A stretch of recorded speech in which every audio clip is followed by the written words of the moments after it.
Assalamualaikum warahmatullahi wabarakatuh. Apa khabar? Penonton-penonton kita, sahabat saya, hari ini kita bersama dengan Ustaz Aris Saufi, salah seorang daripada mutawif di Andalusia Travel and Tours. Apa khabar Ustaz? Sihat dah? Alhamdulillah, terima kasih Ustaz Din. Alhamdulillah.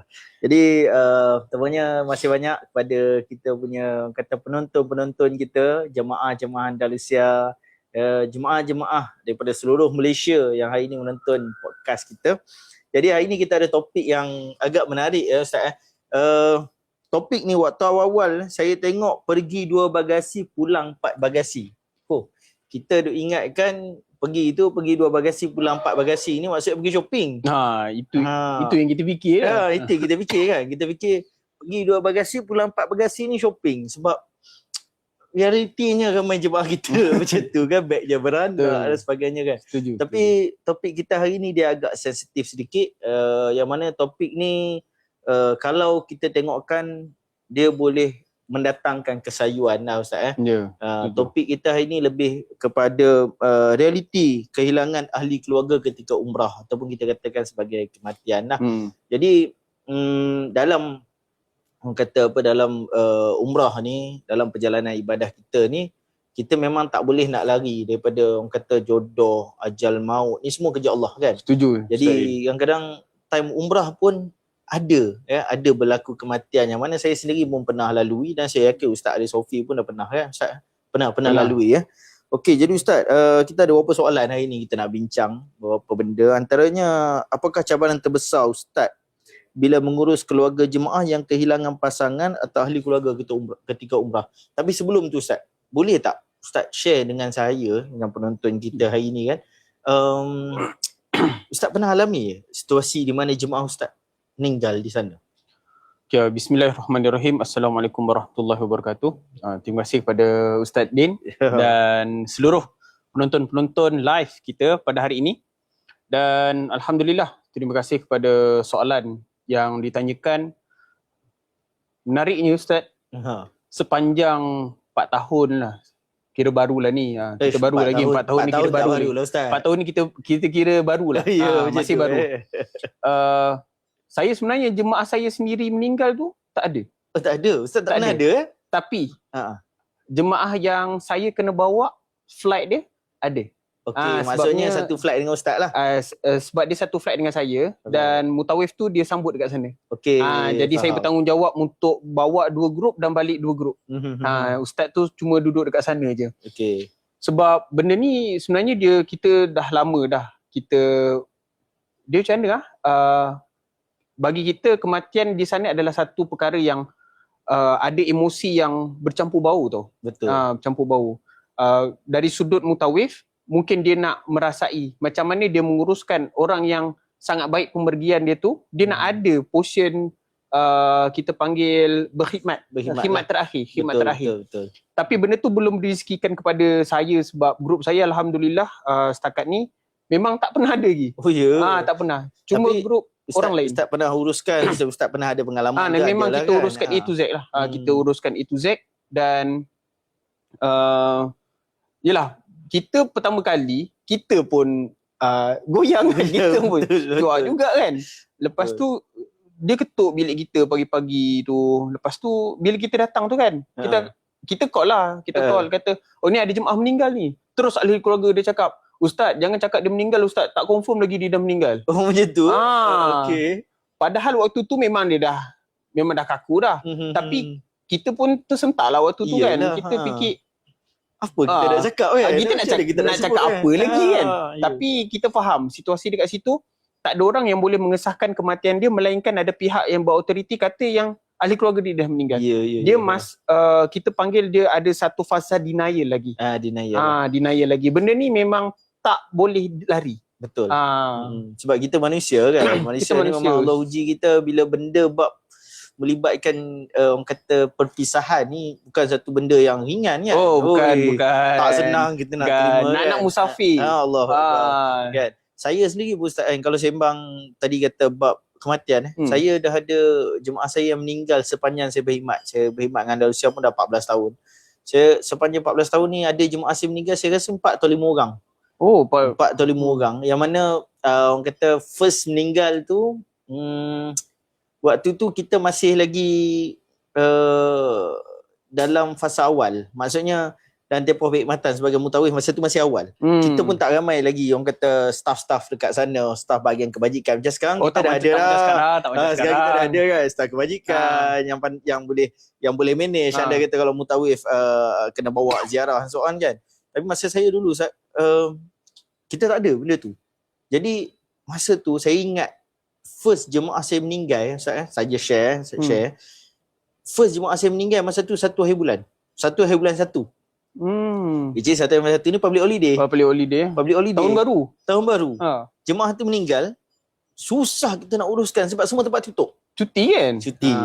So masa tu ya Allah ya Tuhanku. Tapi dekat situ at least saya belajar something lah. Okay, so Ustaz, kita nak masuk topik kita tadi, soalan kita tu. Apa cabaran terbesar? Sebab tadi Ustaz kata, yalah jemaah Ustaz sendiri tak pernah lagi kan, dia yang meninggal. Tapi Ustaz masa tu dia datang ketuk pintu bilik kan. Lepas tu saya yakin kita dekat Andalusia pun bila mana ada kematian ni secara tak langsung semua mutawif yang mana yang free memang semua akan turun terlibat. Jadi secara tak langsung walaupun dia bukan jemaah bas kita tapi kita terlibat dengan proses tu kan. Jadi apa cabaran terbesar Ustaz lah bila menguruskan keluarga jemaah yang kehilangan pasangan atau ahli keluarga ketika umrah. Yang ni keluarga jemaah tau. Bukan jemaah yang meninggal tu, keluarga dia. Okey, terima kasih kepada soalan kedua ni, dia rentetan daripada yang pertama. Sebab yang pertama tu dia lebih kepada emosi. Faham? Pengurusan emosi kan.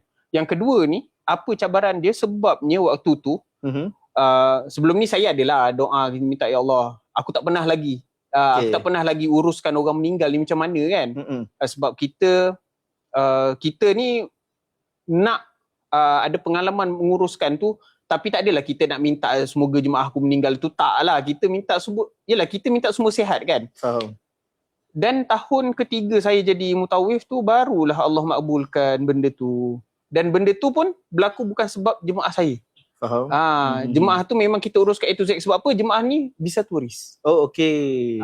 Visa turis ni dia berbeza pengurusan dia dengan visa umrah. Sebab visa umrah ni kita kena contact dengan muasasah dan muasasah yang akan uruskan lah. Betul. Visa turis ni literally kita urus A to Z. Betul. Pagi-pagi tu kita nak kena apa nak buat dulu. Kita contact dengan pak guard dia. Dia ada guard hotel ni. Bila kita dah contact dengan guard dia apa semua kan. Bayangkan kita bangun tu memang baju tidur lah kita. Yelah, betul. Mana sempat nak tukar. Kita ingat nak tengok je, lepas tu nak pergi mandi siap, tak sempat. Tak sempat. Apa yang baju tidur tu, itulah baju yang kita bawa keluar. Nasib baik pakai baju tu baju standard lah, macam kita nak pergi jogging kan. So bila kita uruskan, kita nampak family, memang kita tak boleh nak expect family ni akan tenang lah. Dia akan cuba tanyakan apa next step. Dan benda ni sangat cabaran bagi yang first time. Okay. So kita nak uruskan satu pengurusan jenazah. Satu lagi pengurusan emosi keluarga. Betul. Kat mana kita punya credibility kita sebagai mutawif ni, dan dia bukan jemaah bas kita. Faham. Dia jemaah bas orang lain. Dia jemaah bas lain. Mutawif dia duduk hotel jauh. Okay. Sebabnya mutawif dia split hotel kan. So mana mutawif yang ada, kebetulan memang Andalusia ni kebiasaannya mutawif dia akan bagi tahu dia akan duduk bilik mana. Jadi jemaah ni kebetulan dia pernah nampak kami keluar lift, dia nampak saya masuk bilik betul-betul depan lift. Jadi dia dah aim lah, ini bilik ustaz dah ni. Betul lah. Sebab kita pun memang bagi tahu kat jemaah kan, semua mutawif adalah mutawif pada semua orang kan. Betul. Sebab kita satu keluarga kan, tak kisahlah kan. So bila kita cabaran tu, kita berurusan dengan pihak hotel. Kita berurusan dengan ahli keluarga. Macam ni kita nak tenangkan ahli keluarga bahawa orang-orang ni semua ni tengah pagi. Dia memang tak function lagi. Betul. Dia tak function lagi. Tambah kita tahu Pak Arab ni pagi dia lemau lagi. Pagi ni memang dia lemau kan. Tapi alhamdulillah bila pagi tu pihak hotel memang tak boleh nak buat apa sangat lah. Sampaikan kami sampai kat balai polis pun dia suruh solat dulu. Dah sampai solat, dah habis solat tu. Ini cerita dia subuh kan ni? Pagi-pagi subuh. Okey. So bila dia dah subuh tu, ada pula pihak forensik yang datang. Nak tangkap gambar, kita tak boleh nak sentuh. Betul.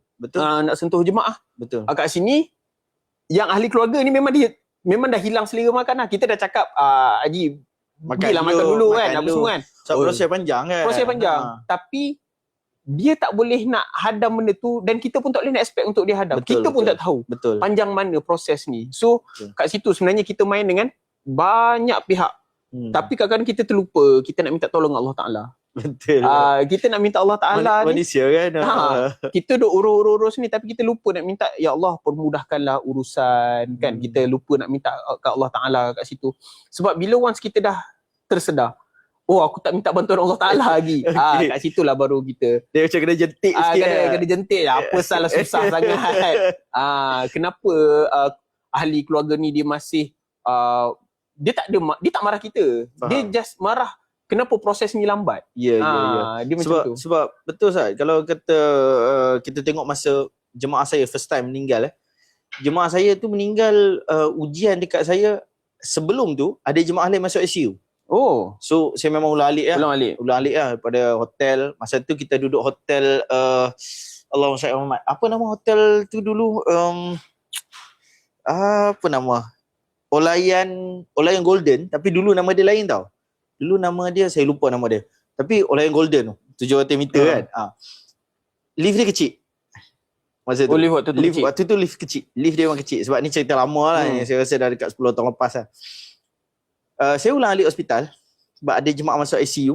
Jemaah yang kita tak expect ni yang meninggal.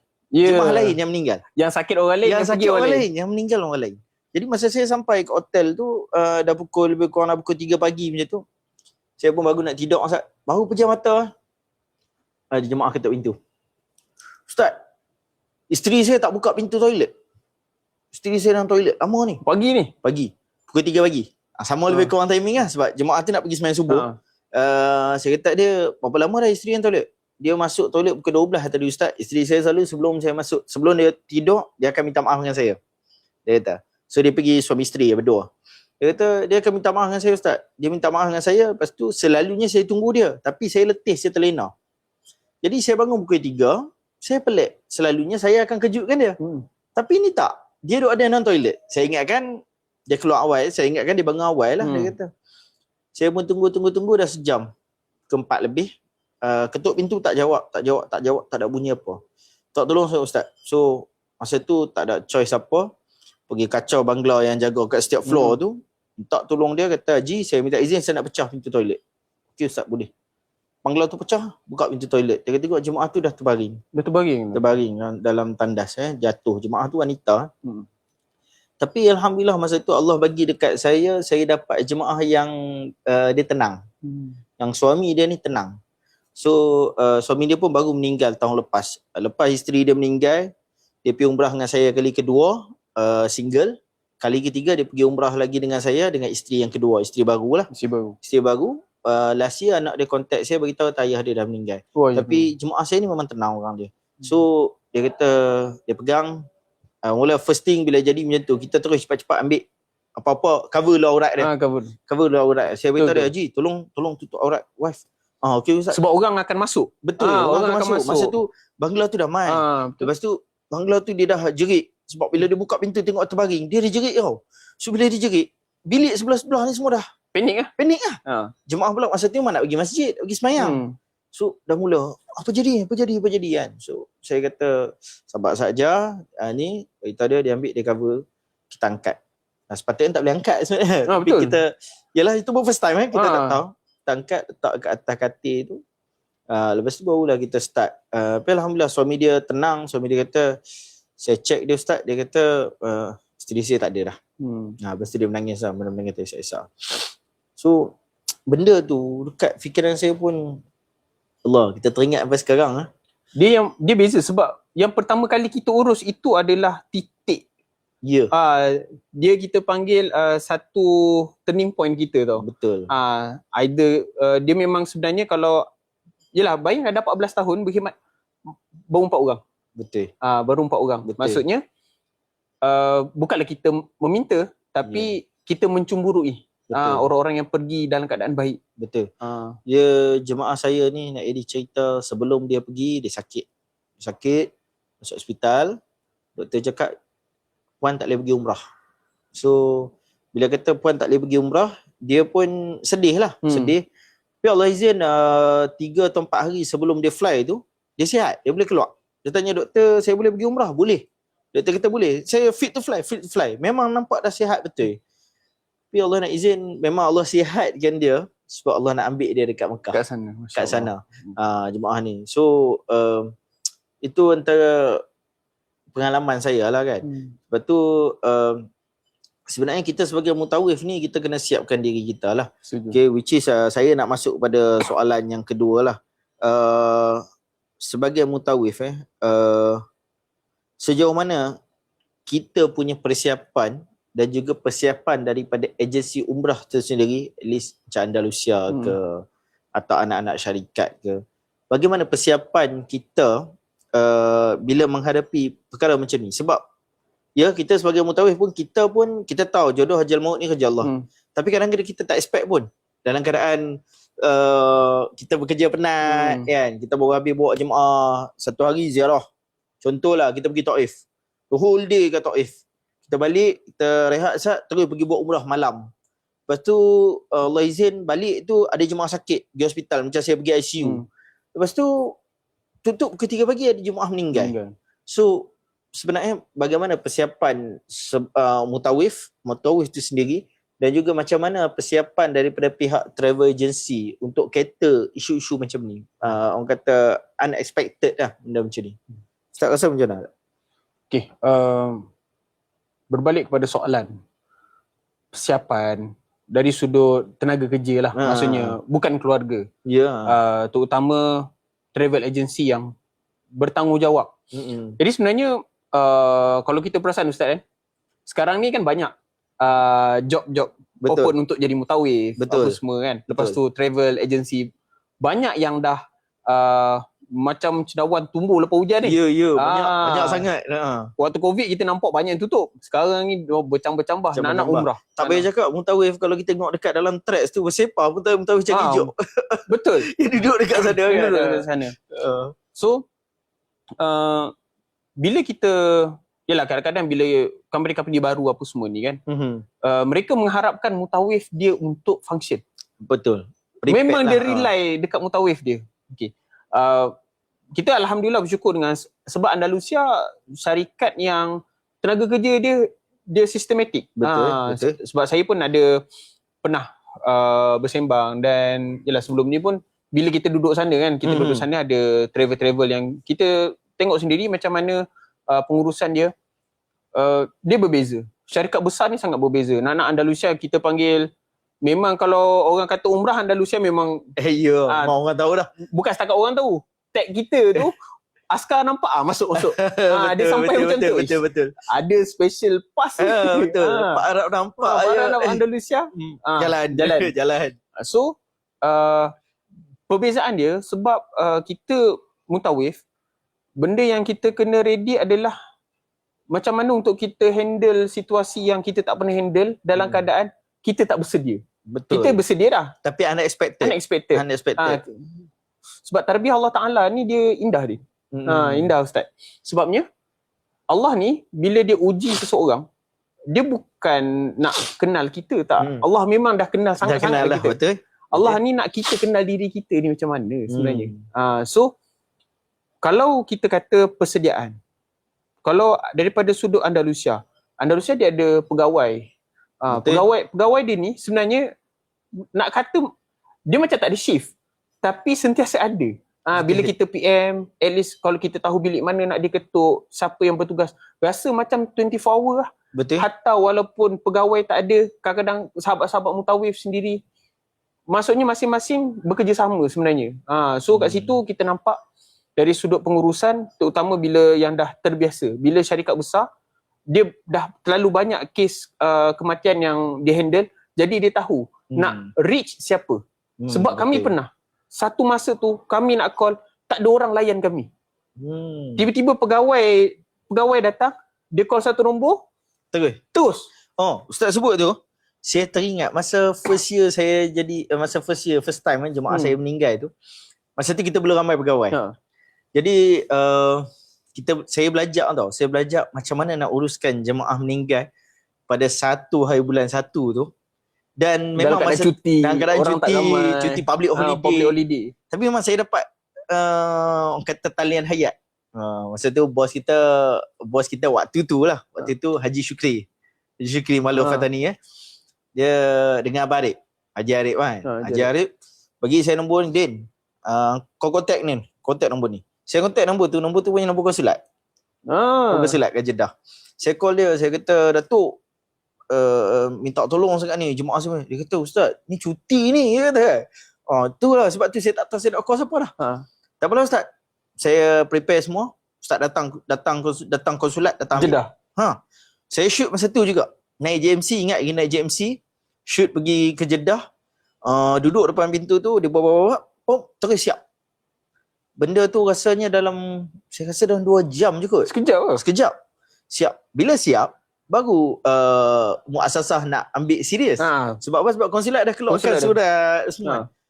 So benda ni challenge lah. Sebab kalau kata kita kat Malaysia pun time cuti public holiday, orang dah keluar pergi berjalan dengan family, siapa yang nak angkat call? So kita saya nampak benda tu satu orang kata preparation yang kadang-kadang kita pun tak sedar, tapi big company ni dah ada. Macam Andalusia dah ada benda tu. And which is benda tu sebenarnya sangat membantu tau. Sangat membantu. So pengalaman saya waktu tu saya share lah sambil-sambil. Walaupun saya host kan, tapi saya dah share juga lah. Ustaz lama Ustaz kena share pengalaman 14 tahun berkhidmat. Sebab kita penonton kita ramai hari ni, so kita nak share jugalah kan. So saya kena waktu tu jemaah, saya suka share yang first time ni. Sebab yang first time ni bagi saya rare. Kita bukan nak seronok tak, benda tu benda yang sayu tapi benda tu adalah benda yang rare sebab dia jadi waktu public holiday. So bila jemaah meninggal, dia kalau dekat Saudi ni, kalau Ustaz tahu, mungkin Ustaz tahu lah, memang Ustaz tahu pun. Okay, kat Saudi ni kalau jemaah tu dah meninggal, kita tak boleh call ambulance hospital. Betul. Ambulance hospital memang tak akan ambil kes. Sebab dia kata orang tu dah meninggal. So dia kata bila dah meninggal, benda ni jadi kes polis. Kes polis. So hospital tak boleh main ambil. Kita call lah hospital macam mana pun, dia kata maut. Dia kata aku tak akan datang. Dia kata sampailah polis call. Sampai polis call. Polis call baru aku datang. So masa tu kita call polis. Polis kata aku nak muassasah yang call aku. Sebab apa? Sebab kau visa umrah. Kau duduk bawah muassasah Al-Husam. Aku nak Husam call aku. So waktu tu public holiday, muassasah mu cuti. Jadi pukul 4:30 pagi, pukul 5 pagi Siapa nak angkat call? Orang pula pergi sembahyang subuh. So nak tak nak kacau, call. Sampai last sekali saya ingat waktu tu ada kita punya ex-staff lama, nama dia Lutfi. Lutfi call, Ustaz, jom ikut Ana. Dia kata, jom kita naik kereta dia lah, dia orang sana naik kereta dia, kita pergi kat muassasah, kita pergi kacau kat office tu. Masa tu muassasah kata, kenapa ni ada jemaah meninggal? Muassasah ni bagi dia satu, dia cepat bertindak. Cumanya waktu tu dia tak expect tau, kata ada orang meninggal pada 1 hari bulan. So dia tahu dia sampai datang office dia serius serius ni dia kata ni. Kenapa ni ada jemaah aku meninggal, dia kata.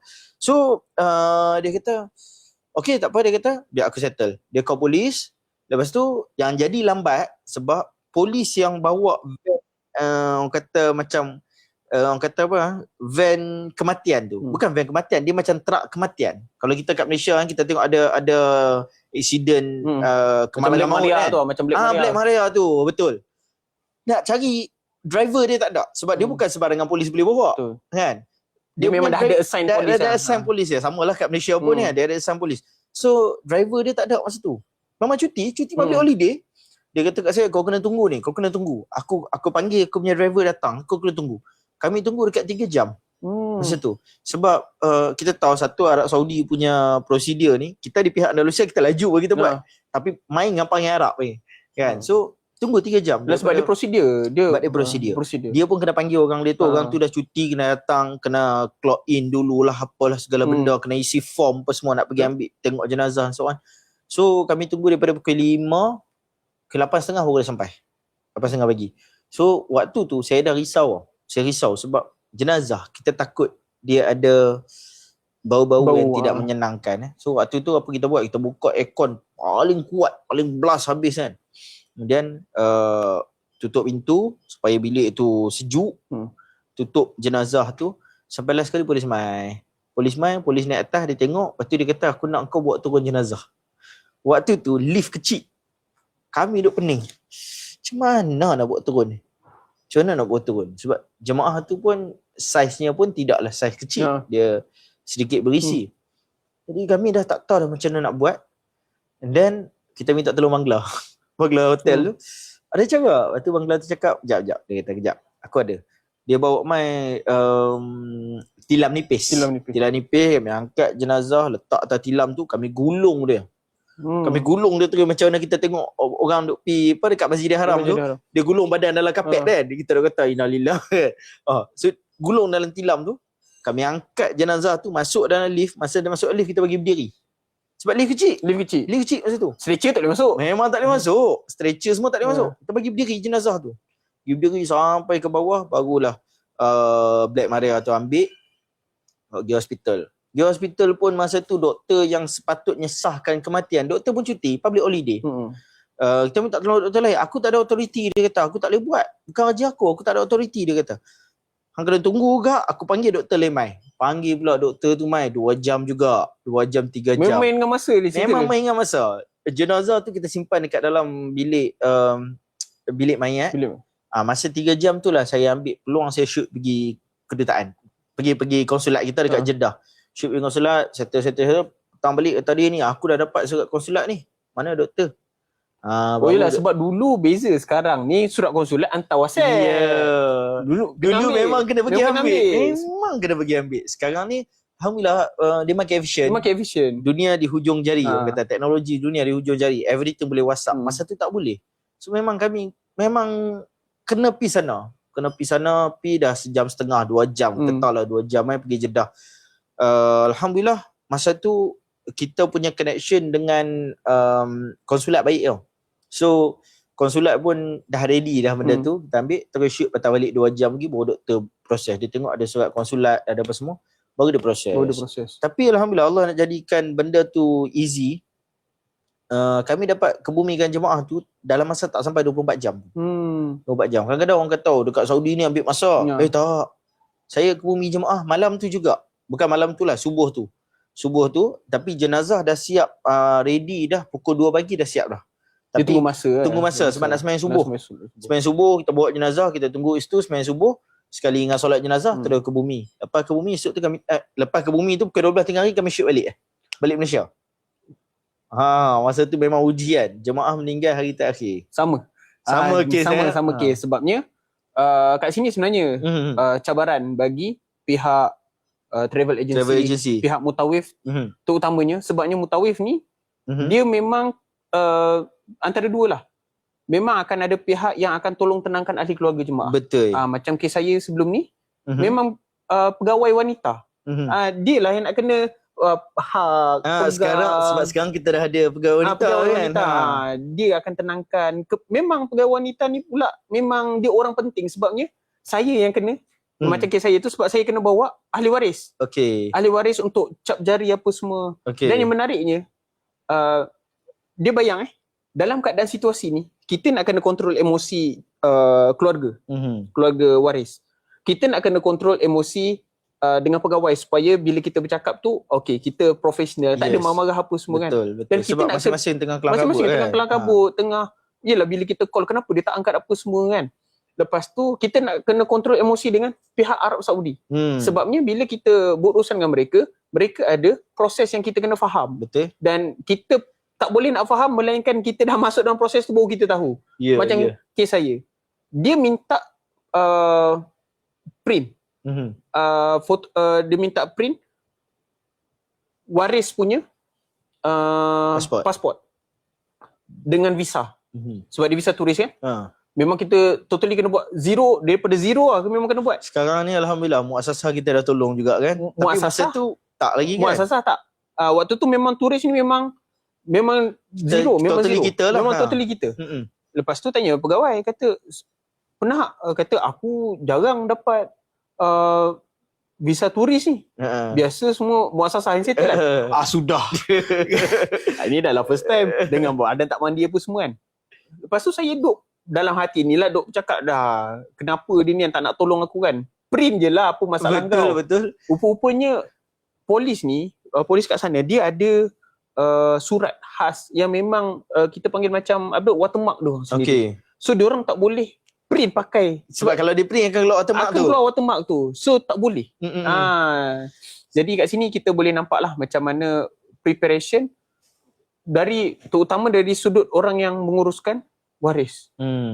Memang nak tak nak kena sangat-sangat profesional dan kena bersabar dan kena banyak menahan dirilah daripada bercakap benda yang tak elok apa semua lah. Betul. Apa ni, so tadi kita cakap pasal pengurusan. Sebenarnya banyak kita nak sembang tu pasal pengurusan tu, tapi yalah, kita pun ada beberapa soalan lagi. Okey, just pandangan Ustaz lah.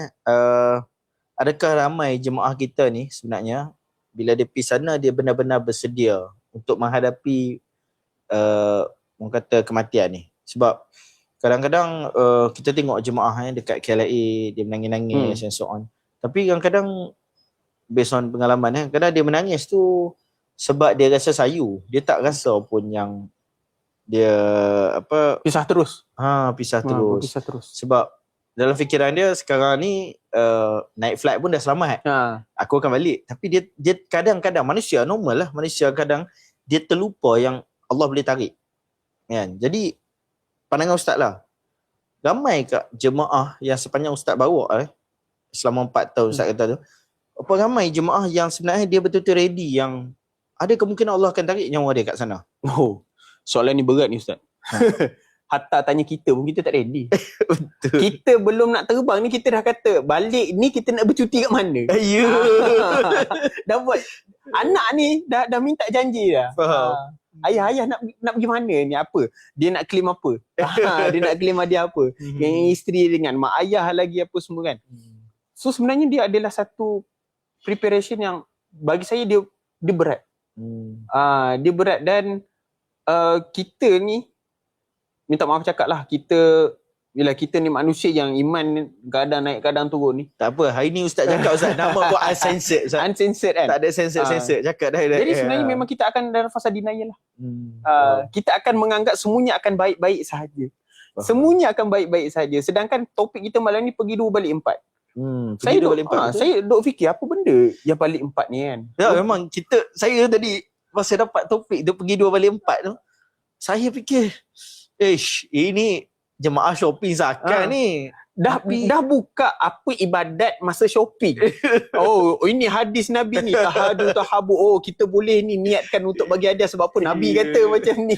Tapi rupanya pergi 2 balik 4 ni, pergi bawa 2 luggage, balik bawa luggage arwah yang dah meninggal kan. Contoh macam tadi jemaah saya tu kan, dia pergi datang 2 luggage dia, 2 luggage isteri dia. Tapi bila balik isteri dia bawa luggage tu sepatutnya masa datang, masa balik dia bawa luggage dia dan juga luggage isteri dia kan. Pergi 2 balik 4. So tentang preparation jemaah kan, Ustaz kata sendiri ada jemaah yang memang tak ready tak ramai jemaah yang dah ready. Tak ramai. Tapi pernah tak Ustaz jumpa jemaah yang ready? Mungkin jemaah tu bersembang Ustaz kan. Ustaz saya ni yalah mungkin dia sebut dia ready kan. Sebab pengalaman saya masa kita tahu selalu kita duk ajak jemaah doa minta meninggal dekat Madinah. Ada jemaah yang surprisingly memang ada jemaah yang dah ready lah. Tapi 99.9% tak ready. Biasanya tak. Jadi pandangan Ustaz macam mana? Dan macam mana kita nak wujudkan rasa, nak bagi jemaah tu rasa yang ada kemungkinan dia balik, ada kemungkinan dia tak balik. Terima kasih kepada Ustaz atas soalan yang sebenarnya bagi saya dia adalah refleksi. Pening kepala. Refleksi. Dia reflection kepada perjalanan kita. Kita pergi umrah ni nak apa sebenarnya? Betul. Hatta kami waktu kami menghadiri ada satu perkongsian ilmu daripada Maulana Osman yang diterjemahkan Maulana Lutfi. Dia kata kita ni dia nak tegur sikit lah. Sebabnya dia kata kita ni sanggup mengorbankan segala-galanya untuk solat, semata-mata solat di Masjidil Haram dan Masjid Nabawi. Okay. Tapi bila kita dah sampai sana, kita sanggup korbankan solat di Masjidil Haram dan Masjid Nabawi untuk segala-galanya. Saya fikir apa benda? Deep tu. Deep. Kita dah sampai sana tapi kita korbankan masa kita pergi solat, kita pergi shopping apa semua kan. So preparation jemaah biasanya apa? Balik ni nak bawa unta. Ya. Balik ni nak bercuti di mana. Ya. So tak pernah, jarang lah. Ada pernah saya tanya, kadang saya duduk dalam bas dan saya tanya, siapa yang dah ready nak meninggal lepas ni? Lepas ni terus. Memang ada jemaah angkat tangan. Ustaz, saya memang dah ready lah, saya nak meninggal kat Baqi'. Saya pun amin lah. Benda baik. Kita aminkan. Kita aminkan. Saya cakap, saya sendiri pun tak ready lagi dengan kita faham lah mutawif ni hanya mutawif sahaja yang tahu. Ya. Hanya individu sendiri yang tahu betapa banyaknya dosa orang pandang dia baik, tapi hanya dia dengan Allah sahaja yang tahu condition. Aib tu Allah tutup kan. Aib Allah tutup. So ada jemaah yang memang dia pergi sana, memang dia willingly dia duduk, memang nak ulang alik masjid, memang dia target dan tu. Ada jemaah pergi sana, dia memang excited bila itu first time dia pergi luar negara, dah simpan duit, pergi dengan family kan. So kita akan bagi tahu dia, Haji-hajah kalau nak shopping boleh amalkan sunnah. Saya biasa saya cakap dengan jemaah untuk paling-paling tidak baca doa masuk pasar. Doa masuk pasar ni memang ada sejuta kebaikan yang Allah bagilah, alfu alfin kan. Doa ni dulu ada dekat Mekah Tower punya mall tu. Ya. Ada doa ni, la ilaha betul. illallah wahdahu la syarikalah lahul mulku wa lahul hamdu yuhyi wa yumiit wa huwa hayyul la yamut biyadihil khair wa huwa ala kulli syai'in qadir. Baca doa tu dulu sebelum nak masuk, nak pergi shopping. Baca doa istikharah supaya Allah tentukan mana barang yang patut kita beli, mana yang kita tak patut beli. Betul. Dan minta doa, ya Allah, aku mohon segala kebaikan yang Nabi pernah minta, aku minta benda yang sama. Ya Allah, segala apa yang Nabi pernah minta berlindung, aku minta perlindungan yang sama. Itu senang. Itu yang paling mudah lah tu. So, bila sampai sana, yang membuatkan orang ni dia rasa dia tak nak balik sebab dia rasa ketenangan yang selama ni permasalahan yang dia bawa ni, dia jumpa solution dekat sana. Betul. Dan dia tak nak keluar daripada solution sebab itu benda yang dah lama dia cari. Betul. Jadi memang dia willingly nak pergi sana. Ada yang datang ni sekadar untuk rest kejap. So macam minggu lepas lah, topik kita minggu lepas kan, bila bersembang minggu lepas saya jadi panel. Bos kita jadi host kan. So benda yang sama kita bincang kan tentang ada orang dia pergi sekadar untuk healing. Ada orang dia pergi nak cari ketenangan. Ada orang dia pergi dia nak apa orang kata for the sake of content, set truth, tapi itulah kan, ada yang pergi untuk content, ada yang pergi untuk nak fame. Tapi dalam masa sama ada orang yang pergi memang dia mengharapkan kematian, akhirat hidup yang baik. So betul kalau ustaz kata tu, saya pernah tanya dekat Madinah Haji-hajah, ada sesiapa yang dah ready ke untuk meninggal dekat Madinah?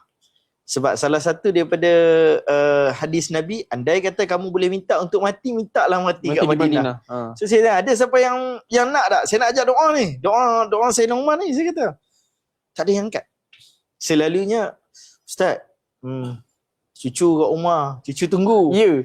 Ada ayat apa? Ustaz, dah beli unta penuh keliling pinggang, Ustaz. Tak bagi lagi kat cucu ni. Saya cakap lah, kita boleh minta untuk mati. Tapi kita nak minta mati kat Madinah. Kalau dah balik Malaysia bagi unta, macam mana? Ustaz doa lah bagi semai kali kedua. Tapi ada jemaah memang dia kata, Ustaz, ready Ustaz? Ustaz bagilah doa tu. Kita doa. Dan sebenarnya akak yang meninggal, saya cakap tadi jemaah saya tu, dia salah seorang yang minta doa tu.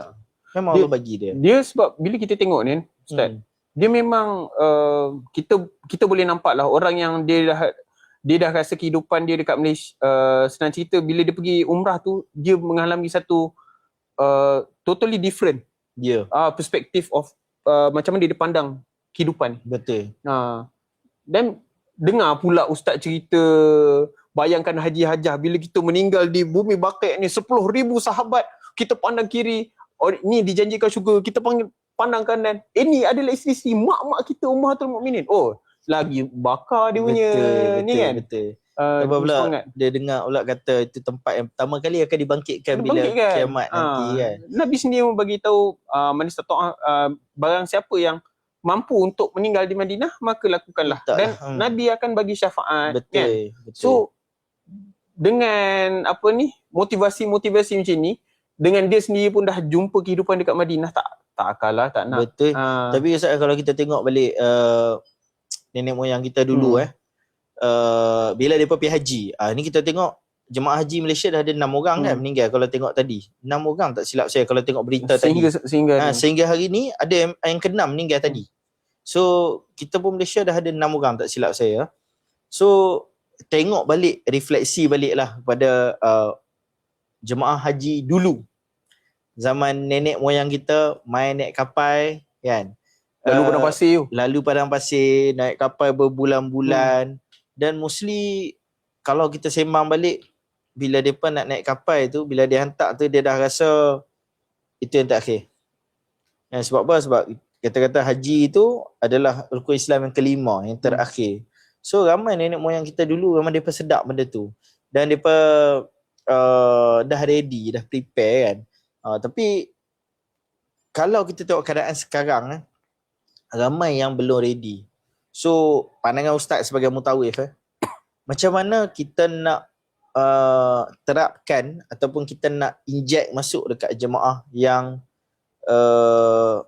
bila pergi umrah ni ada chances, bukan chances lah, orang kata ada kebarangkalian yang kita akan sebut goodbye atau selamat tinggal yang terakhir untuk family kita, tak kembali dah. Ustaz Osman je, ada cara tak?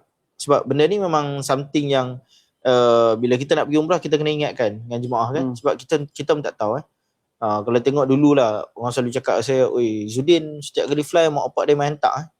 Saya pernah, bapak saya cakap kat saya, pasal apa bapak hantar, sebab tak tahu lepas ni akan jumpa lagi anak bapak ke tak. Dan itu hakikat dia kan. So pendapat Ustaz, macam mana kita nak terapkan di kalangan jemaah kita atau kawan kita yang menonton hari ni?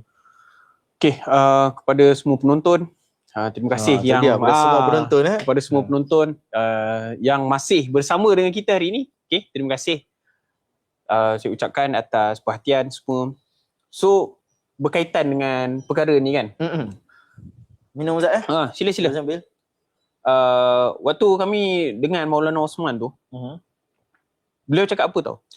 Setiap mutawif, dia sebab dekat dalam tu memang ramai mutawif. Iya. Jadi dia kata setiap mutawif ni 40 hari sebelum pergi ni dah kena masuk dekat dalam grup dan muzakarah, mutalaah kitab, adab-adab pergi haji, pergi umrah.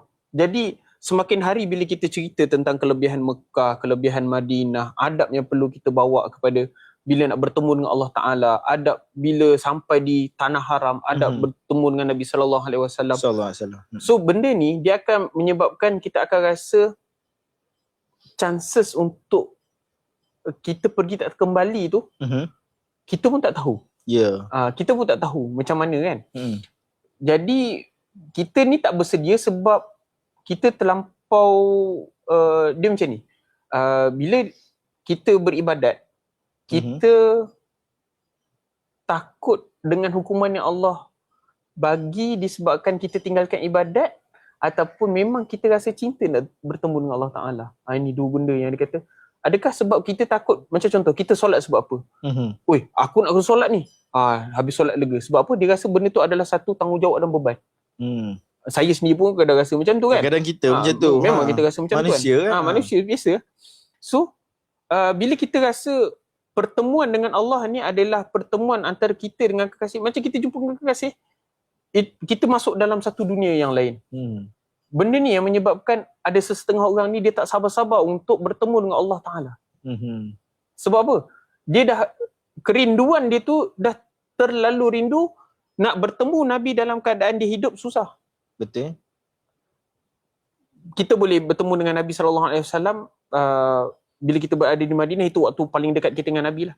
Ada setengah orang ni memang dia nak bertemu terus. Dia nak bersama-sama dengan Rasulullah, nak bertemu dengan Allah Ta'ala. Sebab apa? Dia rasa kehidupan dunia ni tak ada apa dah bagi dia. Kerinduan dia bertemu dengan Allah Ta'ala tu tinggi. Betul. Dan mungkin benda ni disebabkan hidayah Allah Ta'ala dah masuk dalam hati dia. Yang kedua mungkin dari sudut tarbiyah dia sendiri, dia dah mula dia training diri dia ya macam cinta. Yelah, betul. Kan kita kata mula-mula tak suka, lama-lama betul.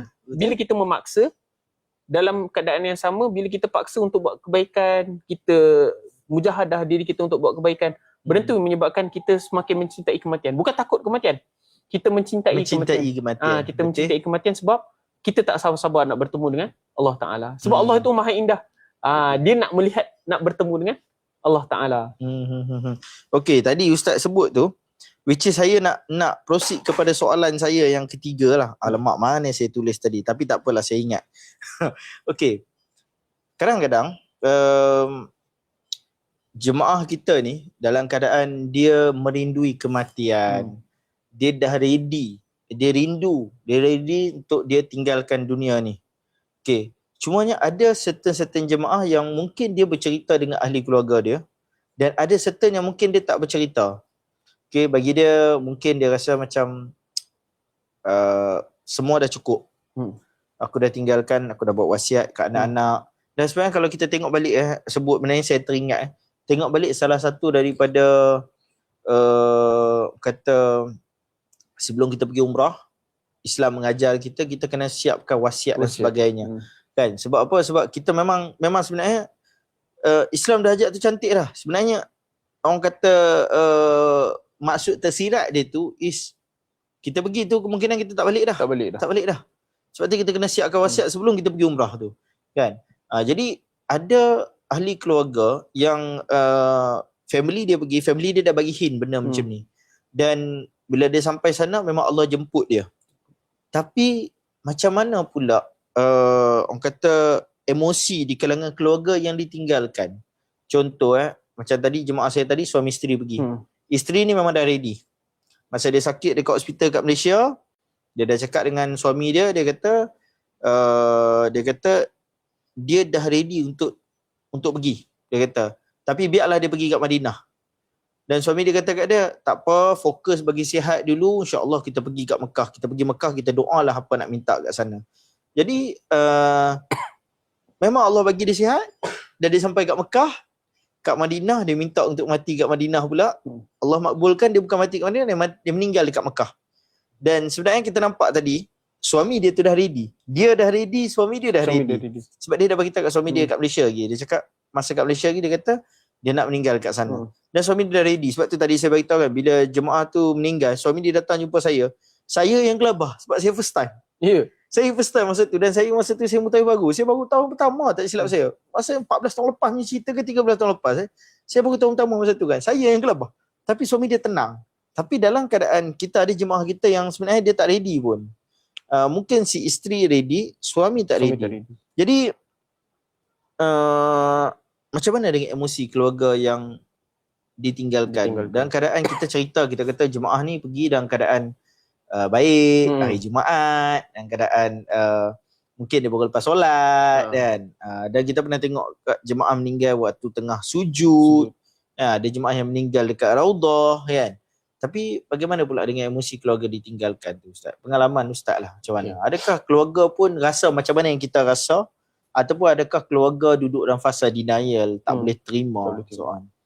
Dia okey. Hatta kalau kita tengok bagaimana pengakhiran kewafatan Nabi SAW. Bagaimana Saidina Umar sendiri bagi tahu kan, siapa yang cakap Rasulullah meninggal ni, kau siap, aku potong lah. Betul. Aku potong tangan. Siapa nak rasa kepala dia terputus daripada badan dia, kau cakap lah Rasulullah dah meninggal. So dah wafat. Hatta Saidina Abu Bakar pun dia baca ayat Al-Quran, dia mengingatkan balik bahawa Nabi SAW ni dah habis tugas kan. Betul. Waktu tu sahabat baru sedar apa semua kan. Hatta bila kita kehilangan orang yang kita sayang, kita kehilangan orang yang memberi impak dalam kehidupan kita, kita akan rasa kita hilang satu tempat bergantung, hilang tempat kasih sayang. Faham. So tambah kalau orang tu breadwinner memang breadwinner, kalau dia satu-satunya tonggak family, tunjang kepada family tu, dia hilang. So benda ni menarik bila saya berbincang dengan sahabat saya, kalau kita biasa dengar yang terjemah khutbah bahasa Melayu kan. Jadi Ustaz Hud, kita memang rapat lah sebelum ni. Memang kita orang selalu, kalau macam saya ada masalah kan, saya akan panggil dia, minta nasihat. Sebab dia punya nasihat dia memang headshot lah. Dia punya headshot. Ustaz Hud memang dia direct terus. Tak ada nak dalih-dalih. Tak ada. Dia bahasa dia lembut kan. Kadang-kadang kalau macam saya buat benda salah kan, memang masing-masing ingatkan kita nak kerja apa sebenarnya ni. Kan. So bila dia ingatkan, dia kata kalau kita perasan, ni peranan mutawif lah, peranan mutawif terutama kepada ahli keluarga apa semua kan. Kita kena sentiasa bercerita tentang sirah Nabi SAW sebab apa Ustaz? Sebab apa? Sebabnya kita kan mohon, ya Allah kurniakanlah aku syurga, Jannatul Firdausil A'la, masuk tanpa hisap. Betul. Okay. Siapa orang-orang yang masuk ke syurga tanpa hisap? Jannatul Firdausil A'la. Kita tengok balik kehidupan mereka ni diuji ke tak? Okey. Sampai kan ada kenalan saya kan, wife saya lah, dia kata ada kenalan dia. Sampai kan dia kata, aku salah doa ke sebab aku minta, ya Allah masukkanlah aku ke syurga tanpa hisap. Ujian lepas tu datang bertalu-talu. Lepas tu aku kena jadi risau dah doa masa tu. Dah risau dah. Habis tu takkan nak minta syurga biasa, minta entertain. Iyalah. Betul. Itulah jalan dia. So Rasulullah dah bagi tahu, perjalanan Rasulullah ni sebenarnya dia adalah refleksi kepada kita. Kalau kita rasa kita kehilangan keluarga, baca balik sirah Rasulullah tu, apa yang terjadi bila Rasulullah kehilangan ahli keluarga, kehilangan orang yang tersayang. Bagaimana Allah susun perjalanan Rasulullah ni, dia macam spring tau. Spring ni kita akan sentiasa bagi dia beban. Sampai masa spring ni kita akan galihkan beban, spring tu pergi ke mana? Melonjak tinggi. Betul. Bila Rasulullah, titik terendah Rasulullah ni kat mana? Taif. Betul. Taif kan? Ya. Balik daripada Taif tu, kalau kita baca doa Rasulullah kat Taif ni menangis. Menangis. Tak sanggup pergi Tobogan. Betul. Tak main godol. Nabi dah memang serahkan diri habis-habis. Ya Allah, kat siapa lagi aku nak serah diri aku ni? So, bila dia kata Allahumma ilaika ashku du'fa quwwati wa qillata khilati wa hawani 'alan nas. Ya Allah, aku ni ila man takiluni. Pada siapa lagi untuk diriku ni kau berserah apa semua. Sampaikan Nabi kata kan, asalkan kau tak marah. Betul. Fala ubali. Aku okey. Janji kau tak marah cukup ya Allah. Betul. Itu maksudnya bila saya tanya, apa sebenarnya Allah nak cerita ni kan Ustaz? Ustaz Uhud kata, perasan tak? Once Nabi menyayangi seseorang tu lebih, Allah akan tarik. Betul. Kita perasan kalau kita tengok sirah Nabi kan. Start daripada ayah Nabi memang awal-awal Nabi dah kena tarik mak kan. Nabi, mak, atuk, pak saudara, isteri Nabi. Sebabnya waktu tu dari sudut eksternal, Nabi ni kira panggil ditenangkan oleh Abu Talib. Abu Talib kalau ada eksternal ancaman, betul, Abu Talib akan jadi protector. Betul, protector Nabi. Balik rumah, Nabi akan cerita masalah dia kepada isteri dia. Betul. Once bila dah sampai macam tu, tapi Allah ni dia tunjukkan kita la yukallifullahu nafsan illa wus'aha kan. Dan berperingkat. Sampailah Allah dah nampak Rasulullah ni begitu kuat, Allah tarik dua-dua serentak. Dan bila dah kita panggil tahun kesedihan tu, Nabi pergi ke Taif sebabnya Nabi ni sebab dia suka dengan cerita Nabi-Nabi terdahulu macam Nabi Nuh. Dia sentiasa berdakwah sampai 950 tahun kan. Jadi Nabi mengambil semangat Nabi-Nabi terdahulu meneruskan dakwah. Dia ambil Taif ni ada sebab. Dalam keadaan sedih pun Nabi pergi berdakwah juga pergi kat sana. Taif. Ada orang kata kenapa Nabi pergi Taif? Tak tahu sebab apa. Jadi bila kita tengok ulama dia tafsirkan kan, dia buat analisis. So bila Nabi pergi ke sana dalam keadaan Nabi ni dah buat perancangan khusus. Ada strategi dakwah khas yang Nabi bawa pergi ke Taif, tapi benda tersebut tak jadi seperti yang Nabi harapkan. Macam betul. kita dah plan A to Z. Tapi plan kita tu Allah bagi berbeza yang tak masuk dalam plan langsung. Betul. Jadi bagi saya lah, kita cuba untuk penonton, sidang penonton sekalian kan, sahabat-sahabat semua yang sedang melihat, cuba situ sekalian. Okay. Kita tengok, belajar balik daripada sirah Nabi, bagaimana perjalanan Nabi diuji dan bagaimana Allah naikkan martabat. Kepada yang kehilangan ni, akan ada masa Rasulullah mengajar doa. Allahumma, kalau macam saya suka baca lah, Allahumma ajurna fi musibatina wa akhlif lana khairan minha. Ya Allah, kurniakanlah kebaikan, ganjaran yang baik kan kepada musibah yang menimpa kami dan gantikan perkara yang lebih baik daripada dia.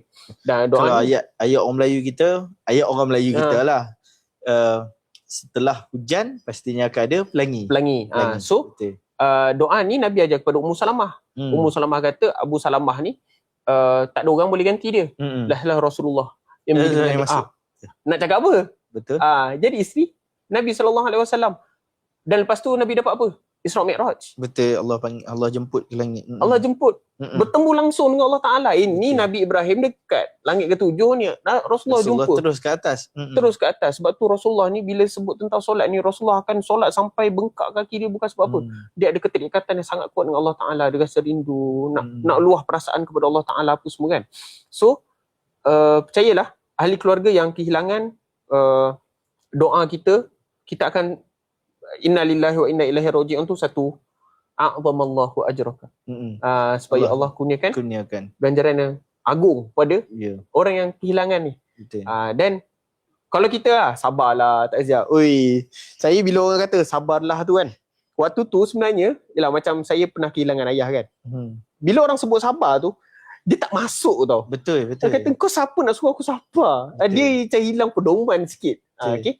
Jadi bila Allah bagi saya pengalaman kehilangan ayah sendiri kan, itulah last ayah saya ambil dekat airport. Lepas tu bila dia meninggal tu, so kita nampak orang yang bila kematian ni, kita kena dengar dari pihak dia. Dan dia akan mula menyalahkan, ada setengah dia akan mula menyalahkan takdir. Kita tak boleh nak cakap apa tau. Kita hanya boleh bimbing dia supaya janganlah menidakkan dia. Betul. Emosi kita kena letak diri kita kat tempat dia. Sebab kita pun belum tentu. Betul, Ustaz dah alami situasi tu kan. Macam saya, mak bapak saya masih ada. Saya boleh cakap sabar tapi saya tak duduk kat tempat tu. Kan? Tapi kalau Ustaz sebut tadi kan, doa kan, sebenarnya Islam dah ajak lagi mudah tau. Islam dah ajak bukan lagi mudah. Islam dah ajak cara yang terbaik. Kita cakap orang tu sabar. Kau tak lalu apa yang kau rasa. Tapi bila kita doakan dia, sebenarnya doa tu indah. Allah kata bila kau perlukan something, kau minta dengan aku. Sesungguhnya aku itu qarib, aku terapat kan. So dah ajak bila kita doa, maka hati kita akan rasa lebih tenang kan. Cumanya untuk yang kehilangan ahli keluarga di Mekah dan Madinah ni lah, memang kesabaran kena tinggi. Sebabnya Arab dekat sana dia akan kata kul alhamdulillah. Betul. Kata alhamdulillah, dia kata. Kata kau nak alhamdulillah apa? Aku dah kematian ni, aku balik dengan 4 beg lain ni. 1 beg dokumen lain, 1 beg arwah, 1 lagi beg kenangan aku. Aku bawa 4 beg yang sangat berat ni. Kau nak suruh alhamdulillah. Lepas tu kita orang ni cakap, sabar. Ini kalau adat Melayu ni, itu beza dia. Itu beza dia. Sebab orang Melayu kita, dia penuh dengan sentimental. Dia memang sensitif. Dia sentimental. Dia sebab macam nak cakap, Arab ni, mereka ni orang yang kasar tau. Dan mereka diterapkan, dia keluar Penang punya bahasa kan. Mereka diterapkan daripada kecil ni bahawa dunia ni memang persinggahan. So, one time, anytime family kau akan meninggal. Dan mereka memang akan sedih sebab mereka manusia. Tapi dia punya sedih dia tu, dia masih boleh ada berfikir, rational dia. Boleh keluar hadis, apa semua kan. Sebab tu dia boleh cakap, kul alhamdulillah. Tapi kita kat Malaysia memang terkenal dengan orang kata Melayu ni dengan simpati kita tinggi, empati kita tinggi. So kau nak cakap alhamdulillah kat aku, so cakap alhamdulillah, aku tak boleh cakap gila kan. Kita sampai kena tarik tu, sabar. Haji tu sampai nak makan, tak apa alhamdulillah. Sudah. Family aku meninggal, aku nak cakap alhamdulillah kan. Tapi somehow benda tu sebenarnya balik semula kepada soalan saya yang next lah, iaitu apa yang mutawif patut buat sepatutnya kan. Bila tiba-tiba ada Pak Arab pula main cakap katakanlah alhamdulillah. Uish, apa nak buat Ustaz? Okay, sebab waktu tu yang boleh berfikiran rasional dan kena berfikiran rasional adalah kita, mutawif. Betul. Sebenarnya tugas mutawif ni berat. Dia bukan semata-mata Allah panggil kepada para mutawif ni untuk menyantuni tetamu Allah Ta'ala. Dia satu kerja yang sangat-sangat mulia. Macam guru kita Ustaz Datuk Daud kan, dia perasan ada dalil yang dia selalu ulang setiap kali istimak ke, mandalla ala khair kafa'il. Dia ayat wajib dia. Ayat wajib. Dia akan setiap kali dia bercakap dengan kita, dia mesti akan keluar ayat. Dan setiap kali kita rasa down untuk jadi kerja mutawif, nak teruskan kerja mutawif, bila teringat balik, dia akan tambah semangat balik. Sebabnya macam contohan, hatta kita bawa raja sekalipun kan, raja akan dengar cakap mutawif. Betul. Suruh cabut seribu cabut. Betul. Pengalaman saya bawa yang paling tinggi lah yang setakat saya pernah bawa, menteri lah. Menteri. Betul lah. Kita cakap dia kan, YB macam ni. Datuk Seri macam ni. Saya pernah bawa timbalan Menteri Besar Sabah. Macam ni, dia dengar cakap kita. Kadang-kadang dia pula yang tanya, Ustaz, what's next? Ustaz, apa nak buat? Ya. Ustaz. Mereka memang sebenarnya kan, kalau kita tengoklah, bila aura di Mekah, di Madinah, tanah tu sendiri, apabila mendapat tanah yang mendapat doa Nabi Ibrahim di Mekah, tanah yang mendapat doa Nabi SAW di Madinah, campur pula dekat situ ada barang-barang daripada syurga. Betul. Hatta batu Hajar Aswad, kan? Batu Maqam Ibrahim. Dan kalau di Madinah syurganya lagi banyak, Jannatul Baqi'. Betul. Lepas tu Raudah. Mana mungkin untuk kawasan tersebut emosi dia takkan sama. Ya, betul. Dia nak menangis, menangis. Hatta Nabi SAW sendiri pun suatu kehilangan Sayyidina Ibrahim. Ibrahim di Madinah kan. Baginda menangis. Betul. Baginda menangis. Itu memang manusia. Dia rasa sedih dengan kehilangan kan. Itu adalah satu anugerah perasaan. Bila kita tak ada perasaan sedih tu, kita rasa kehidupan kita ni macam aku tak ada kosong, ada benda kosong. Aku tak pernah rasa sedih ni, bahaya ni. Okay. So bila kita sebagai mutawif, kita kena mempelajari jugalah, mempelajari kaedah-kaedah macam mana untuk kita bukan membenarkan.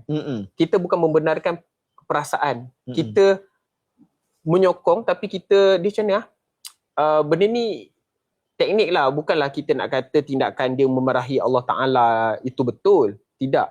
Cumanya macam mana untuk kita counter dalam keadaan dia memang emosi dia tak stabil. Faham. Emosi dia tak stabil. Emosi orang yang kita call untuk bantu uruskan ni pun tak stabil juga. Betul. Aku tengah penat-penat ngantuk ni, kau call aku, dah kenapa kau meninggal waktu ni. Betul. Dia pernah keluar ayat tu. Time aku nak tidur lah, time ni lah nak meninggal. Faham tak? Faham. So kita husnuzon memang kita kena sangat-sangat tinggi lah. Memang mutawif ni, saya cakap terus terang lah, sebab kita bawa orang kan. Jadi kita tanggungjawab kita ni besar.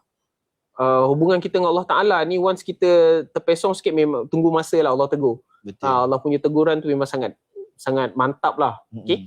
So sebab kita nak urus emosi banyak pihak. Kalau kita tak tenang, macam mana untuk kita tenangkan orang? Betul. Kalau kita tak tenang, macam mana untuk kita dapat rasional, untuk kita menganggap ni adalah anugerah Allah Ta'ala? Kita bukan anggap ni satu beban. Memang jujur saya cakap, kita dalam keadaan penat, tiba-tiba ada orang meninggal. Dan kita tahu proses dia sangatlah rumit dan banyak pihak yang terpaksa terlibat. Kebetulan waktu tu cuti pula kena cuti Arab Saudi. Betul. Memang mantap. Kita pula duduk dengan perangai Arab, tak macam orang Malaysia. Kita duduk dengan perangai dengan orang yang kita faham birokrasinya tinggi kan. So kita tak boleh nak salahkan. Memang itu prosedur. Betul. Dan memang itu ketentuan dia nak tak nak dia kena buat macam tu sebab satu dunia datang tempat dia. Satu dunia datang. Prosedur dia tak sama macam kita kat Malaysia, mudah tak? Kita kalau seorang dua orang meninggal okey. Macam ini satu hari beratus. Satu hari berpuluh. Kalau kita tengok solat jenazah sekali waktu solat je dah 10 orang, 15 orang, 20 orang satu kali solat. Takkan kita nak kata suruh kenapa Arab ni marah. Tak payah. Itu baru kat Masjidil Haram. Belum kira lagi masjid-masjid lain. Kan. So macam ingat Maulana Lutfi pernah tegur kita lah. Masa istimak. Waktu istimak. Dia kata janganlah marah Arab ni banyak sangat. Sebab ni Arab ni adalah bangsa yang Allah pilih daripada bangsa Nabi SAW. Betul. Maksudnya bangsa tu dia jadi mulia sebab apa? Rasulullah berasal daripada bangsa tu. Hatta Nabi pun kata untuk gantikan selepas dia ni pemimpin daripada bangsa Quraisy kan, apa semua kan. So sebab memang ada jemaah saya pernah kata, Ustaz, kenapa Allah turunkan Rasulullah dekat orang Arab? Sebab orang Arab ni teruk. Dia kata kat saya. Saya kata kalau kita fikir intoh negatif, betul. Arab ni dia satu bangsa yang banyak dengan jahiliah, dengan maksiat dia. Tapi dia teruk tak teruk tu, Allah pilih bangsa tu. Sebab Allah nak muliakan mereka. Kan? So kita tak bolehlah nak terlalu macam kita ni terlalu mulia, kita mengatakan orang lain tu tak lagi tak elok kan. So ujian sebenarnya kat sana adalah ingat di bila kita bawa jemaah pergi ke Al-Haramain, jangan expect kita pergi sana tak ada apa-apa. Ya. Itu adalah medan tarbiyah, ujian yang memang kita kena readykan diri kita, readykan pada jemaah untuk memang kena accept benda tu. Ya. Digandikan kebaikan dan juga kejahatan. Betul. Ada sebab kenapa Allah bagi pahala kat sana sampai 1000 kali pahala. Sampai 100,000 kali pahala. Ada sebab. Sebab bukannya saya saja Allah nak bagi macam tu. Sebab itulah tempat tarbiyah paling terbaik. Kalau kira minggu lepas, bincang kita punya topik minggu lepas kan, kita bincang pasal umrah lah. Kan? Dan bagaimana persiapan jemaah kat sana and so on. So sebenarnya ada jemaah ready, ada jemaah tak ready. Tapi nak tak nak sebagai mutawif, kita memang kena ingatkan jemaah bila pergi sana, itulah tempat tarbiyah. Saya selalu cakap kat jemaah, minggu lepas pun saya share. Saya selalu cakap kat jemaah bila dekat KLIA tu, saya dah cakap, Jajah, kita nak pergi ke Mekah ni, ini adalah satu perjalanan ibadah. Satu perjalanan ibadah. Dia bukan mula kat Mekah, dia mula daripada KLIA lagi. Actually dia bermula daripada kita punya Zoom meeting lagi. Dia bermula daripada grup WhatsApp, daftar umrah. Yes. Umrah. Itu the moment. Dan sepatutnya ni dah lalang kita duk sembang ni kan. Mungkin pendengar-pendengar kita pun kita nak sama-sama ingatkan diri kita dan juga pendengar-pendengar. Once bila kita dah ada mindset kita nak pergi umrah ni, actually kita dah kena start dah prepare diri kita yang kita nak pergi sana, anything can happen. Kita nak pergi sana, kita nak bawa diri kita yang betul-betul penyerahan, totally penyerahan. Sebab tu tagline Andalusia, penyucian jiwa di tanah suci. Dia bukan sekadar ayat, dia bukan ayat kosong. Dia deep meaning dia. Penyucian jiwa di tanah suci. At the same time, mutawif sebagai pembantu yang memainkan peranan. Ataupun kita kata spark. Kita sebab tu kadang-kadang ada jemaah tanya saya kan, Ustaz, masuk Mekah dulu kan Madinah dulu? Oi, itu pun dia ada pro and cons tau. Masuk Mekah pun ada kelebihan dia, masuk Madinah pun ada kelebihan dia. Tapi masuk Mekah pun ada kekurangan, Madinah pun ada kekurangan. Antara kekurangan yang selalu kita nampak jemaah daripada Madinah, kalau niatnya lari dekat Madinah, dia dah shopping, dia beli unta keliling pinggang, dia pergi kat Mekah, dia punya zouk dia tu, vibe dia tu ataupun kata semangat dia tu dah kurang. Kebanyakan dah kurang. Dan sebenarnya itulah tugas orang mutawif, nak spark balik kan. Spark balik. Tapi okey, kita lari sikit topik kan. Jadi tadi kita bercerita pasal kita sebagai mutawif, apa yang kita buat untuk bantu jemaah kan. Kita ingatkan balik semua. Tapi Ustaz, sebab kita pun masa kita tinggal lebih kurang dalam 15-20 minit lagi je. Di kalangan agensi pula. Di kalangan mutawif Ini di kalangan agensi ataupun kita kat sana kita sebut PTA lah. Petugas Tanah Arab. Kan? Ataupun Andalusia itself. Bila berlaku kematian, mutawif memang mainkan peranan bagi tahu jemaah macam ni, doakan Allah akan ganti dengan lebih baik, ada kebaikan yang akan datang, so on. Tapi dalam proses prosedur tu, daripada awal kematian jemaah sampai pengkebumian, adakah ada benda yang jemaah kena buat ataupun Andalusia akan uruskan semua, jemaah mungkin hanya assist? Macam mana Ustaz? Okey. Peranan Andalusia tu itself lah, peranan agensi tu. Okey. Soalan ni dia berkaitan dengan teknikal. Sebab jemaah kadang-kadang jemaah tertanya. Ya, sebab kalau kita sebagai orang awam, kita akan fikir kalau meninggal kat sana macam mana? So in term of kalau visa umrah Ustaz, macam mana? Okey. Visa umrah biasanya kita tak risau sangat sebab muasasah yang akan bantu dan assist. Kalau yang visa daripada kematian tu sampai ke bumi lah, sampai ke bumi lah. Memang sampai settle. Sebabnya kita ada PTA. PTA tu apa? Okey, PTA ni banyak tafsiran dia. Banyak tafsiran dia. Ada yang kata penyantun tetamu Allah, petugas tanah Arab. Okey. So kita panggil pegawai yang berkhidmat di sana lah. Dan bila kita sebut tentang pengurusan kematian kan, yelah kita pengalaman sebelum ni pun bila kita ada kematian ahli keluarga, kita tahu apa benda yang sepatutnya ahli keluarga ni kena sediakan dulu. Betul. Sebelum dia meninggal dunia. Macam Ustaz bagi tahu tentang wasiat kan. Benda tu sangat-sangat penting tau. Sebab apa? Kadang-kadang kita tak tahu bahagian macam contoh harta-harta yang tak terurus, hutang. Yang paling bermasalah sekali adalah hutang. Hutang yang tak terurus ni macam mana nak selesaikan? Okey. Kalau dia ambil protection, Mungkin dia ada subscribe dengan Takaful kan. Dia mencarum Takaful. Siapa ejen yang kita nak kena contact. Sebab kadang-kadang ada setengah pengendali Takaful, syarikat Takaful ni dia ada bagi kelebihan kalau meninggal kat buat umrah dapat double. Daripada pampasan kan. Jadi bukan kita nak mempromosikan produk ke apa semua, tak. Saya nak cerita apa preparation yang kena buat untuk membantu memudahkan keluarga kita dan juga membantu pihak sana. Okey, pertama segala dokumen kita pastikan kena ada soft copy. Pasport, IC, visa. Okey, ini yang basic lah. Okay. Yes. Tapi sebenarnya pasport, kopi dengan visa pun Andalusia akan prepare juga kan. Itu akan prepare. Yeah. Cumanya kadang-kadang pihak macam contoh kes saya hari tu kan, kita sediakan pasport dan visa pihak ahli keluarga yang orang yang meninggal dunia. Kita lupa nak sediakan untuk waris yang bawa sekali. Ya. Sebabnya polis minta waris punya dokumen. Betul. Sudah. Sebab sebagai orang yang ada authority, orang yang authorized kan. Authorized. Family dia. Kau siapa? Ini waris. Okey, aku nak waris. Apa bukti dia waris? Okey. So segala dokumen, IC ke, surat beranak ke, saya pernah tanya sebab apa nak surat beranak lagi kan. Dia kata sekarang ni cik tengok dekat nama, dekat IC. Ayah tu ada bin siapa tak? Macam contoh kan, Izzuddin bin Rosman. Rosman ni boleh je kita buat Rosman bin Abdullah, Rosman bin Abu Bakar. So daripada sijil lahir kita tu ada nama kita dan nama ayah kita dan atuk kita. Itu tujuan sijil lahir. Saya bukan cakap sebab apa, sebabnya bila ada semua dokumen ni kita letak dekat dalam satu Google Drive lah, senang cerita kan. Ada Google Drive yang ahli keluarga lain boleh akses. Contoh untuk tuntutan pampasan kematian. Mudah macam saya pernah buat untuk tuntutan kematian ayah kita kan. Bila kita tengok dia nak minta macam contohan, kalau suami isteri kan, apa bukti kau suami isteri? Dia nak minta sijil nikah. Betul. Dia nak minta sijil kelahiran. Betul. Jadi semua dokumen-dokumen penting pasal perkenalan diri ini tolong siapkan sebelum bergerak. Faham. Sebabnya nanti daripada pihak sana kita akan dapat surat daripada konsulat. Biasanya kita dapat surat konsulat ni surat izin ke bumi lah. Iyalah, izin ke bumi. Izin ke bumi.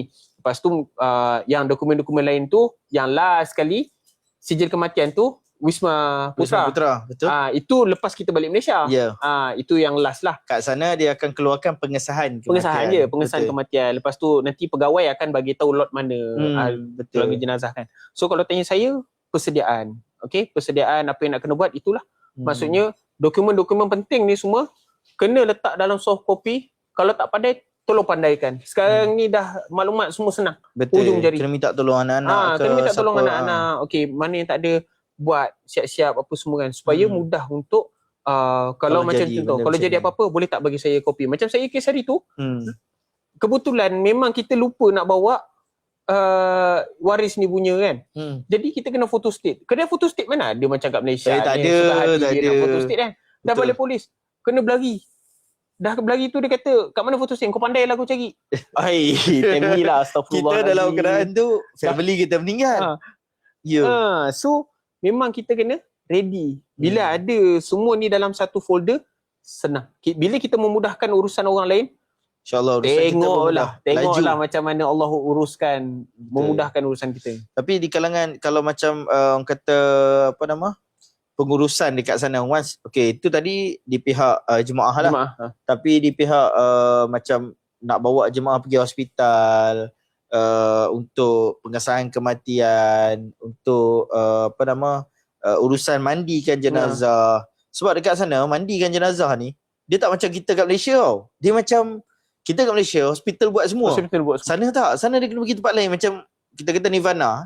Nirvana kan, tempat mandi lain. So sama kat sana pun kita kena bawa pergi tempat lain. Kan, mandikan dekat tempat lain, kemudian simpan untuk tunggu dulu pada pengkebumian tempat lain. Tengok pada hospital kadang-kadang. Ada setengah hospital memang bila dia refer ke sana, macam kes saya tu refer ke Mustashfa Nur tu, kat situ juga. Betul. Sebab sekarang betul ada setengah hospital dia terus buat macam tu, betul. Ada setengah tak? Ada setengah tak. Setengah dia akan suruh kau pergi tempat lain, tempat lain. So benda tu siapa yang nak kena handle semua tu? So benda ni memang kalau dari sudut travel agency ni adalah daripada pihak travel agency. Travel agency lah. Sebab tu bila kita pergi, dia bila kita duduk sana kan, kita nampak lah orang ni duk kata DIY apa semua. Sidang penonton yang saya hormati sekalian, percayalah, yang kita masuk DIY tu kadang-kadang bukan DIY. Itu private trip. Ya. Kita ingat DIY murah, tapi bila dah sampai sana kita dah kelang kabut. Betul. Kita dah kelang kabut. Ustaz sebut tu, saya teringat masa awal-awal pengenalan visa turis. Masa awal orang buat DIY dulu. Ada satu kes ni, ada satu mak dengan anak perempuan pergi DIY. Maknya sakit, dia uji sakit, duduk kat hospital 6 bulan dan dia meninggal. So masa tu anak dia memang terpaksa minta tolong siapa yang ada pengalaman. Dan masa tu tak ada macam sekarang lambakan mutawif dekat sana tu yang buat job tu. Facebook group. Dulu tak ada. Dulu tak ada. So dia akan cari siapa? Dia akan cari travel agency yang paling banyak pengalaman. Dia main kontak saya. Assalamualaikum Ustaz Izzuddin. Saya nama, tak sebutlah nama siapa kan. Saya nama ni, mak saya dekat hospital Nazak ni Ustaz. Kalau mak saya meninggal ni apa saya nak kena buat? Saya kata dia, Ajah tak ada, minta maaf Ajah tak ada travel agency ke yang, travel agency saya tak uruskan ke? Saya datang DIY Ustaz. Masa tu, dia belum ada lagi, macam sekarang requirement kan, kalau visa turis dia akan wajib sekali dengan insurans. Masa tu tak ada insurans. So, dia dah pening. Saya kata kat dia, muasasah pun tak ada lah sebab visa turis. Masa tu lah kan. So, saya sendiri yang membantu dia untuk kita dapatkan dana untuk kebumikan mak dia. Paksa Ustaz. Terpaksa. So, kat situ sebenarnya ada orang kata dark side lah kepada kalau orang yang pergi untuk DIY ni. Dan kita bukan nak kata jangan pergi DIY, tak. Tapi kadang-kadang orang kita dia tidak berfikir, dia tidak terfikir macam mana benda tu kalau ataupun jadi dia neglect lah. Dia choose to neglect sebab macam kita kata tadi, alah kita sendiri pun kadang-kadang dengan anak-anak nanti habis bawa kita fikir kita akan balik. Kita mengharapkan yang baik-baik. Ya, yang baik-baik je. Kita terlalu positif. Kan. So last Ustaz, kita pun dah sampai, dah nak sampai 1.5 jam dah. So last nasihat Ustaz kepada kawan-kawan kita, jemaah-jemaah kita, sahabat-sahabat kita yang menonton dan juga yang mana yang ada dah ada plan untuk pergi umrah lepas ni. Apa nasihat yang Ustaz boleh bagi kat mereka, dekat jemaah-jemaah kita semua ni, untuk preparation mental lah, especially mental persediaan diri nak pergi umrah ni? Kalau boleh kita nak mereka sedar yang macam orang dulu pergi umrah, pergi Mekah, pergi Madinah, kita belum confirm yang kita akan balik. So tak baik, especially yang mana yang duk pergi untuk buat konten, untuk fame semua ni. Apa pendapat Ustaz atau nasihat Ustaz lah terakhir kepada mereka-mereka luar sana termasuk diri kita untuk preparation benda-benda ni? Sebab benda-benda ajal maut ni kita tak tahu. Okay. Kesimpulan kepada soalan yang sebenarnya dia berbalik kepada kita nak pergi ke tempat yang paling suci. Dalam banyak-banyak muka bumi, kat atas muka bumi ni Allah turunkan dekat dua tempat yang kita nak pergi ni, banyaknya ayat Al-Quran turun, malaikat menziarahi. Rasulullah sendiri pernah memijak kaki baginda yang mulia, dan Nabi sendiri pun dikebumikan di bumi Madinah Al-Munawwarah. Jadi bila kita nak pergi ke tempat suci, kata Maulana Osman, kita sebelum nak pergi ni kena banyak sangat-sangat solat taubat. Kalau kita banyak dosa, kita tahu. Kita ni adalah manusia yang banyak dosa. Ada setengah tu dia kata, Ustaz saya ni banyak sangat dosa. Saya pernah ada seorang almarhum Walid Ustaz Zaki sebelum ni. Saya pernah tanya, Ustaz kalau saya banyak dosa macam mana? Baguslah kamu tahu kamu banyak dosa. Bukan jawapan yang kita nak tu. Dia kata sebab kalau kamu tak rasa kamu berdosa, maksudnya kamu tak rasa kamu ni hamba yang penuh dengan kekurangan. Cakap tak ya juga kan. Betul. Jadi benda tu dia memberi motivasi ke kita. Ada setengah tu dia sentiasa menganggap Allah ni sentiasa menghukum dia. Tapi kita sebagai yalah, bila kita mutawif ni kita kena tahu macam mana menaikkan motivasi. Sebenarnya Allah sayang dekat kita. Bila kita kata ustaz saya ni banyak sangat dosa. Ajar, haji. Banyak macam mana dosa. Tiba-tiba Rasulullah nak jumpa ni banding dengan rahmat Allah Ta'ala mana besar lagi. Ya. Banyak lagi manusia yang kita rasa baik tak sampai-sampai tempat haji dah ajar. Betul. Ini dapat jemputan daripada Allah Ta'ala. Rasulullah nak bertemu dengan paling dekat. Takkanlah Rasulullah ni benci kat kita sampai dia terpaksa panggil kita. Tak. Betul. Hanya orang-orang yang dijemput dalam keadaan kasih sayang. Maksudnya Allah nampak ada iman, Allah nampak ada kasih sayang daripada Allah Ta'ala dengan Rasulullah ni, menjadi tetamu Allah Ta'ala. Menjadi tetamu Rasulullah. So, benda ni sebenarnya yang memberi kekuatan kepada semualah. Kalau macam contoh ada setengah tu pergi sana nak buat konten kan, kita nasihatkan supaya konten yang buat tu, supaya kita niatkan orang nampak tu membuat-buat. Benda tu tak salah. Tak salah. Tapi macam mana dia bawa diri lah. Niat dia kan. Nak jaga niat tu yang susah tu. Lama-lama lebih niat kan. Yang paling best sekali bila kita bawa produk pergi sana. Kita pun nak marah pun, bila tengok aku pun macam buat benda yang sama juga. Sudah. Okay, so benda ni sebenarnya bila kita reflectkan balik diri kita, solat taubat tu penting. Dalam banyak-banyak solat taubat ni sebenarnya dia membuka kepada banyak pintu-pintu lain. Taubat kita kepada Allah Ta'ala ni sangat luar biasa. Once kita, bila dosa kita ni dah terhapus, dia ada beza. Waktu saya belajar dulu kan, saya tengok Syekh, apa beza aku minta ampun, istighfar, dengan aku minta Allah hapuskan? Apa beza Rabbighfirli warhamni wa'fu anni? Apa beza ighfir dengan wa'fu? Kata Syekh Ali, ighfir ni maksudnya Allah ni macam seolah-olah dia tutup supaya dosa kau ni orang tak nampak. Faham. Wa'fu ni Allah hapus, totally delete. So minta dua-dua. Dan yang mana kan? Minta dua-dua. So dalam last antara penghayatan yang boleh kita buat adalah kita menghayati bacaan Al-Fatihah. Dalam solat, taubat satu hal, dan kita memahami, kita baca satu hadis Nabi yang bagaimana Allah ni berinteraksi dengan hamba. Bila kita sebut Alhamdulillah Rabbil Alamin, Allah kata, oh hamba ni, aku ni telah memuji aku, Ar-Rahmanir Rahim, Malik Yawmiddin, hamba ni telah mengagungkan aku, Iyyaka na'budu wa iyyaka nasta'in. Okay, ihdinas siratal mustaqim. Ini aku, di antara aku dengan hamba-Ku, bagi hamba-Ku apa yang dia nak. Jadi bila kita baca hadis ni panjang, kita dapat menghayati bahawa dalam Al-Fatihah ni sebenarnya kita tengah memohon bantuan kepada Allah Ta'ala. Terutama bila kita nak pergi menuju ke Baitullah dan menuju ke bertemu dengan Nabi SAW. Dua benda ni bila kita nak buat, insya-Allah Allah akan bimbing apa benda preparation yang akan kita akan bawa. Faham. Dia membuka. Kadang-kadang kata ustaz nak bawa apa? Saya pun tak boleh nak cakap kena bawa ni, kena bawa ni. Betul. Sebab lain orang lain. Lain orang lain. Minta kepada Allah Ta'ala. Mohon, ya Allah bantulah aku apa yang patut aku bawa. Kadang-kadang ada setengah orang ni dia bawa hanger lebih. Rupa-rupanya ahli bilik dia memang tak ada hanger. Faham. So hanger ni sebenarnya rezeki untuk dia. rezeki kawan tu. Ada tu dia bawa Maggi lebih. Dia tak makan pun. Kebetulan kawan dia memang dah lama mengidam Maggi. Dapat. So kita pun tak boleh nak tahu, nak bagi tahu apa yang kena bawa, tak perlu bawaan. Tapi yang paling penting, kita bawa diri kita penyucian jiwa di tanah suci. Faham, betul. So masih banyak Ustaz. Jadi kepada kita punya sahabat-sahabat yang hari ini bersama dengan kita, penonton-penonton yang bersama dengan kita, hari ini topik kita memang cantik ya. Pergi 2 luggage, balik 4 luggage. Bukan shopping ya? Bukan shopping. Pergi 2 luggage, balik 4 luggage. Maksudnya pergi bawa suami isteri ke, ahli keluarga bawa luggage masing-masing, kemudian balik paksa bawa yang mana yang dah meninggal dekat sana, kita bawa balik barang dia kan.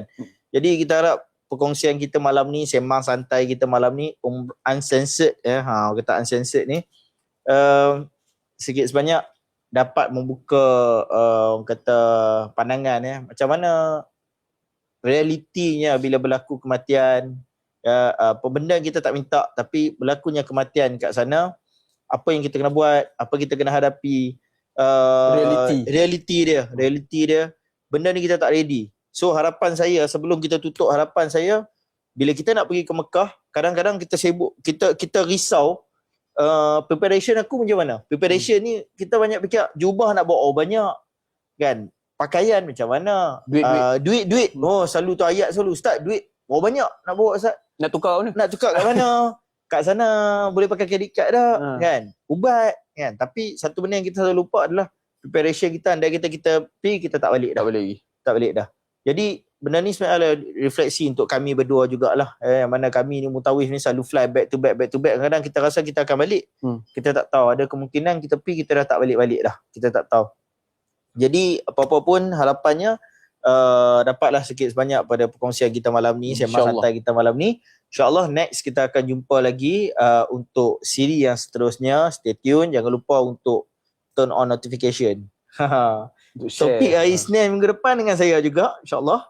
Dan mungkin kita tak tahu lagi siapa panel kita, nanti kita akan tengok insyaAllah. Tapi topik yang Andalusia bawakan untuk podcast ni, topik-topik yang hot, yang kita tak pernah terfikir.